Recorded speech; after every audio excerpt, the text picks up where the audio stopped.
Salut tout le monde, j'espère que vous allez bien. Cette semaine encore, on a eu des hauts, des bas, des performances, des gens qui se cassent la gueule. On a tout ce qu'il faut, donc allons-y tout de suite. Après un match très faible au scoring de Andrew Wiggins dans son dernier match, il a redressé la barre avec cette fois 41 points.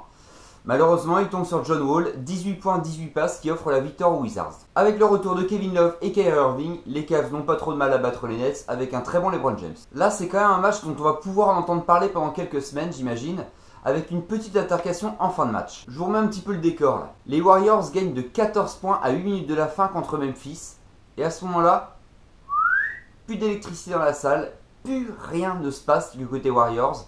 Il n'y a plus aucune intensité, les Grizzlies reviennent bien avec eux au contraire beaucoup d'intensité, mais l'action la plus marquante de ce match, c'est la dernière position de Golden State.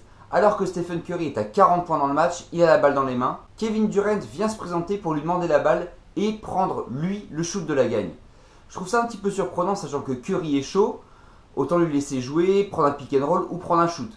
Non, Kevin Durant force son shoot en tête de raquette à 3 points et le rate bien évidemment, ce qui rend totalement fou Draymond Green qui est en train de hurler sur le bord du terrain. Défaite des Warriors. Et en bref, comme ça, on peut voir que les Rockets enchaînent leur 7ème victoire d'affilée malgré un James Harden maladroit, que grâce à un très bon Al Horford dans le 4ème quart-temps, les Celtics battent les 76ers, une bonne victoire collective des Lakers face aux Heat, ainsi qu'une victoire des Clippers qui décident de jouer small ball face aux Kings. Mon MVP de la nuit, c'est Carmelo Anthony dans le match qui opposait les Bucks aux Knicks. On pouvait bien évidemment s'attendre à ce que ce soit un duel Porzingis-Giannis Antetokounmpo, mais Carmelo Anthony a fait respecter son statut avec 26 points, 6 rebonds et 10 passes décisives. Avec un 4 sur 5 à 3 points, bien évidemment, les Knicks ne peuvent pas perdre. Avec un bel effort collectif, Utah bat Minnesota grâce à une claquette de Rudy Gobert à 27 secondes du terme du match. Et je vous avais prévenu, Jimmy Butler, faut pas le chauffer en ce moment. 42 points et les Raptors repartent avec une défaite. Malgré les rumeurs de transfert et le départ de Kyle Korver, les Hawks enchaînent leur 6ème victoire d'affilée face à Dallas cette fois-ci qui shoot vraiment affreusement mal dans ce match. Grâce à cette victoire face aux Brooklyn Nets, les 76ers confirment qu'ils sont plutôt en forme avec 3 victoires sur leurs 4 derniers matchs. Mon MVP de la nuit, c'est encore une fois Russell Westbrook parce que tout simplement, il est exceptionnel. 32 points à 7 sur 12 à 3 points, accompagné de 10 rebonds et 11 passes décisives. Il est injouable, tout simplement injouable. Le Heat ne peut rien faire contre un Chris Paul presque parfait. 19 points, 18 passes et un seul ballon perdu, franchement là ça frise la perfection. Après leur déconvenue face à Memphis, les Warriors se reprennent et battent les Kings. Malgré le record en carrière de Allen Crabbe avec 32 points et CJ McCollum qui lui en met lui 35, les Pistons arrivent quand même à gagner contre les Blazers après 2 prolongations.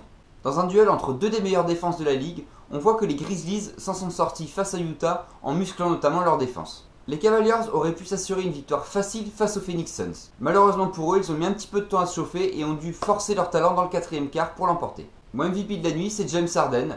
Lui aussi est sur un nuage, 8 victoires d'affilée, 40 points, 10 rebonds, 11 passes décisives. Bon, si on veut ternir un petit peu sa ligne de stats, on ajoutera ces 10 balles perdues qui font quand même très tâche. Grâce à 20 des 34 points de Karl Anthony Towns dans le premier quart-temps, les Timberwolves s'assurent une victoire plutôt facile contre les Mavs. On note un très bel effort collectif du Thunder avec un Russell Westbrook qui fait tourner la balle pour battre les Bulls. Bon, même s'ils sont privés de Jimmy Butler, c'est quand même une victoire. Mon MVP de la nuit, c'est tout simplement Anthony Davis qui a été monstrueux cette nuit. Il a joué seulement 29 minutes parce qu'il a subi une très grosse faute de Kylo Quinn et a dû sortir sur blessure. De toute façon, le match a commencé sur des bases un petit peu bizarres, avec Rose qui était présent pourtant le matin au shoot-around, mais il a disparu totalement dans la journée en repartant à Chicago sans prévenir personne. On en saura plus dans les jours à suivre. Mais enfin, revenons à notre cas Anthony Davis, là, monsieur j'ai qu'un sourcil. 40 points, 18 rebonds, 3 contres en seulement 28 minutes. Il leur marchait sur la gueule quand même, Onyx, là. Dans une rencontre très importante de la conférence Est entre les Raptors et les Celtics pour savoir qui va se placer juste derrière les Cavaliers en tant que deuxième, les Raptors l'emportent avec 41 points de DeMar DeRozan. Grâce à une énorme défense, Utah perturbe totalement le jeu des Cavaliers et l'emporte.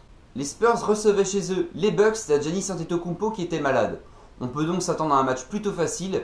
Eh bien non, Michael Beasley sort son record de la saison avec 28 points. Privés de Jimmy Butler, Dwayne Wade et Nikola Mirotic, les Bulls se savaient amoindris face aux Wizards. John Wall en profite et inscrit le tir à 5 secondes du buzzer pour les crucifier. Avec une 9ème victoire d'affilée, il est difficile de ne pas donner le titre de MVP de la nuit à James Harden, surtout qu'il fait 40 points, 15 rebonds et 10 passes décisives. En ce moment, il marche sur un nuage tout simplement. Grâce aux 21 points 14 rebonds de Joel Embiid, les Sixers arrivent à battre les Knicks. Mais ce n'était pas si simple que ça.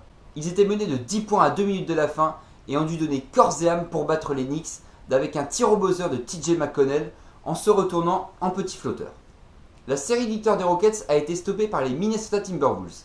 17 passes décisives de Ricky Rubio, 23 points 18 rebonds de Karl Anthony Towns et 28 points d'Andrew Wiggins suffisent à cela. Victoire assez facile des Trail Blazers face aux Cavaliers qui restent tout de même les favoris de la conférence Est avec un très bon McCollum à 27 points. Les Wizards ont dominé les Celtics pendant 3 quarts-temps, mais c'est sans compter Isaiah Thomas qui dans le 4e quart-temps prend totalement feu avec 20 points inscrits sur ses 38, victoire des Celtics. Mon MVP de la nuit, c'est encore une fois Russell Westbrook qui dans la victoire du Thunder contre Memphis a inscrit 24 points, pris 13 rebonds et délivré 12 passes décisives. Il a déjà réalisé autant de triple-double que dans la dernière saison alors qu'il a joué la moitié moins de matchs, c'est impressionnant. La NBA se déplaçait à Londres, ce qui reste toujours un match très intéressant pour les fans. Et bien pas cette année, parce que les Pacers s'effondrent totalement, font un non-match, en inscrivant 117 points quand même, mais quand on encaisse 140 par les Nuggets, avec un très bon Nikola Jokic, et ben voilà, tu prends ta rouste devant tout le monde. Pour le retour de Derrick Rose et Joakim Noah à Chicago, ils n'ont pas fait dans la dentelle.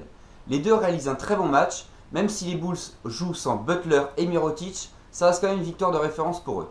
Avec aucune difficulté, les Spurs éclatent les Lakers avec plus 40, 31 points de Kawhi Leonard en 28 minutes. Allons-y.